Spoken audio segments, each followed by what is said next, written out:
Hello, Buddha পূর্ণিমার দিন ছিল, মামাবাড়িতে সত্যনারায়ণ পুজো।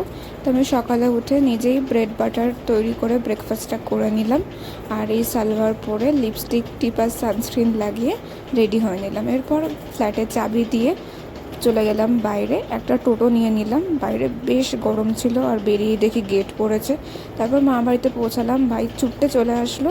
আর ওকে আমি এখানে কিছুটা বকছিলাম, তোর মুখটা বাজার করেছিল। তারপর বোনের সঙ্গে কথা বলতে বলতে ওপরে চলে গেলাম। গিয়ে দেখি পুজো শুরু হয়ে গেছে। আর আমার মামা না এই ছোট্ট ছোট্ট পাখিগুলো পোষে।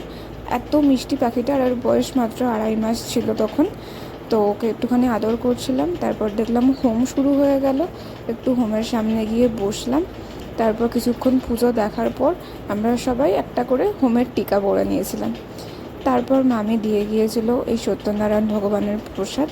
তো আমি অশ্মি এখানে বসে সেটাই খাচ্ছিলাম। আর নিচের একজন ভাড়া থাকে, ওনাদের বাড়িতেই বাচ্চাটা আছে। বাচ্চাটা এত মিষ্টি, এত কিউট। তো যাই হোক, এরপর লাঞ্চ করতে বসে পড়েছিলাম। লাঞ্চ তো ভেজ ছিল। এরপর বিকাল হতেই আমি, ভাই আর বোন তিনজনে মিলে যাচ্ছিলাম আইসক্রিম কিনতে। তো ও তো একটা গোটা দেখলাম চকোবার খেয়ে নিল, গিয়েই বলছে চকোবার খাবো চকোবার খাবো। তারপর আমি আর অশ্মি নিয়েছিলাম এই ডাব মালাই ফ্লেভারের আইসক্রিমটা। অনেক দিন ধরে আমি অশ্মিকে বলছিলাম যে এই আইসক্রিমটা তোকে খাওয়াবো, আমার ইচ্ছা ছিল আমুলেরটা নেওয়ার। বাট এটাও ভালো, এটাও আমি পুজোতে খেয়েছিলাম ফার্স্ট, এই ফ্লেভারটাও ভালো। তো আমি ওকে জিজ্ঞাসা করলাম, ও বাচ্চাটি খেয়ে খুবই খুশি হয়েছিল। তারপর সবাই মিলে আইসক্রিম এনজয় করতে করতে বাড়ির রাস্তা ধরলাম। তারপর বাড়িতে এসে ওদেরকে রেখে আবার নিজের ফ্ল্যাটের দিকে রওনা দিলাম। বাই।